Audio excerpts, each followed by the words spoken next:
Buenos días, hoy vamos a meditar sobre la palabra de Segunda de Crónicas, capítulo 20, del versículo 1 hasta el versículo 19.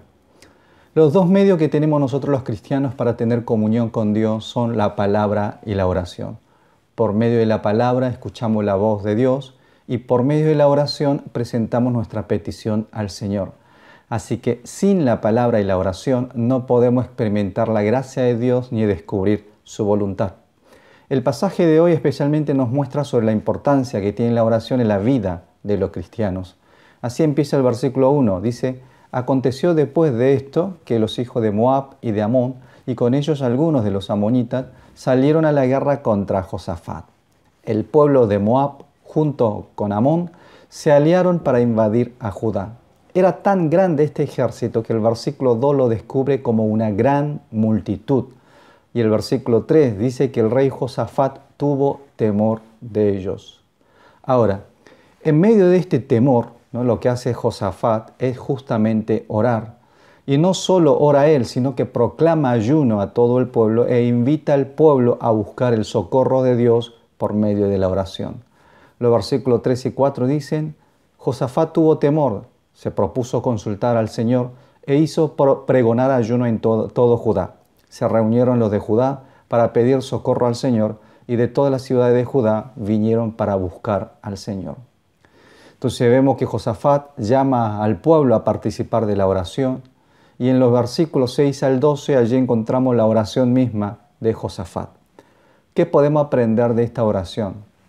En primer lugar, la oración de Josafat fue una oración presentada en medio del temor. ¿Qué opinan ustedes del temor? Hace poco, en una de las prédicas del domingo, yo les compartí cuando el miedo se apoderaba de nuestras vidas, perdíamos la libertad. Y eso es lo que hace el temor, nos derrota antes de que ni siquiera hayamos peleado la batalla. Es difícil que podamos vencer el temor con nuestras propias fuerzas. Y no podemos evitar tampoco que el sentimiento del temor se presente en nosotros. Pero hay algo que sí podemos hacer, es llevar ese sentimiento del temor hacia la presencia del Señor. Por eso dice en el versículo 3 de hoy de que Josafat tuvo temor, pero él se propuso consultar al Señor. Frente al temor, lo que hace Josafat fue justamente llevar ese temor hacia el Señor en oración. En segundo lugar, Josafat vemos que ora apoyándose en la promesa de Dios. Versículo 9 dice: si el mal viniera sobre nosotros, espada de juicio, peste o hambre, nos presentaremos delante de este templo y delante de ti, porque tu nombre está en este templo. A ti clamaremos en nuestra tribulación y tú nos escucharás y librarás. Josafat se apoya en la promesa que Dios había entregado a sus padres. Aquí esta promesa Dios le había entregado a Salomón cuando Salomón construyó el templo. Y está justamente apelando a esta promesa para pedir la ayuda al Señor. Y esto es importante porque Dios es fiel a su promesa. Hay un tipo de oración que Dios aborrece y esa es la oración del fariseo, que encontramos en Lucas capítulo 18. El fariseo se había apoyado en su propia justicia para exigir la bendición de Dios. Se presentó delante de Dios como merecedor de la bendición. Sin embargo, Dios rechaza esa oración. Hermanos, no podemos presentarnos delante de Dios con nuestra propia fuerza, con nuestra propia justicia. En primer lugar, tenemos que presentarnos apoyándonos en la obra que Jesús hizo en la cruz. Por eso nosotros oramos en el nombre de Jesús. En segundo lugar, tenemos que presentarnos apoyándonos en la promesa de Dios, en la palabra del Señor. Cuando nos apoyamos en Jesús y en su palabra, estamos reconociendo de que Dios es el único que nos puede salvar. Y estamos a la vez reconociendo también nuestra incapacidad de salvarnos a nosotros mismos. En tercer lugar, la oración de Josafat fue una oración presentada con el corazón del pueblo unido ante Dios. Una de las cosas que podemos aprender de la palabra de hoy es la importancia de orar en comunidad con el mismo sentir, con los corazones unidos. En el versículo 4 decía que de toda la ciudad de Judá se reunieron para pedir el socorro a Dios.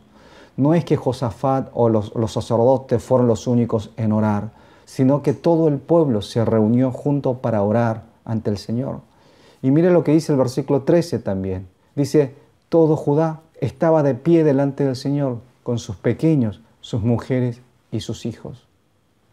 todo Judá, dice, sean mujeres o niños, grandes o pequeños, todos se pararon delante de Dios para orar por un solo motivo, con los corazones unidos. Es tan importante que la comunidad, ¿no?, se una en oración, que Jesús dijo lo siguiente en Mateo 18, 19 y 20. Dijo, otra vez le digo que si dos de ustedes se ponen de acuerdo en la tierra acerca de cualquier cosa que pidan, les será hecha por mi Padre que está en los cielos. Porque donde dos o tres están congregados en mi nombre, allí estoy yo en medio de ellos. Cuando unimos nuestros corazones en oración, nuestro Dios responde. Y en ese lugar donde dos o tres están unidos y reunidos en el nombre de Jesús, la presencia de Cristo se hace presente.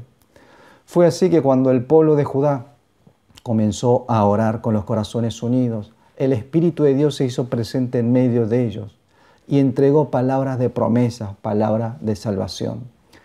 El versículo 14 dice que el Espíritu del Señor vino sobre un levita llamado Yahaziel, y por medio de él Dios entrega esta palabra al pueblo. Allí en el versículo 15 vemos, dice, y dijo, oigan todo Judá, habitantes de Jerusalén, y tú, oh rey Josafat, así les ha dicho el Señor, no teman ni desmayen delante de esta multitud tan grande, porque la batalla no será suya, sino de Dios. No teman, porque la batalla no es de ustedes, sino es de Dios. Dios les iba a entregar la victoria. Esta era la promesa. Hermanos, recuerden, necesitamos mantener una comunión íntima con nuestro Dios, por medio de la palabra y por medio de la oración. Sin la palabra y la oración no podremos vencer las batallas de la vida, porque necesitamos la ayuda de Dios. No descuidemos la palabra y la oración. Que Dios los bendiga.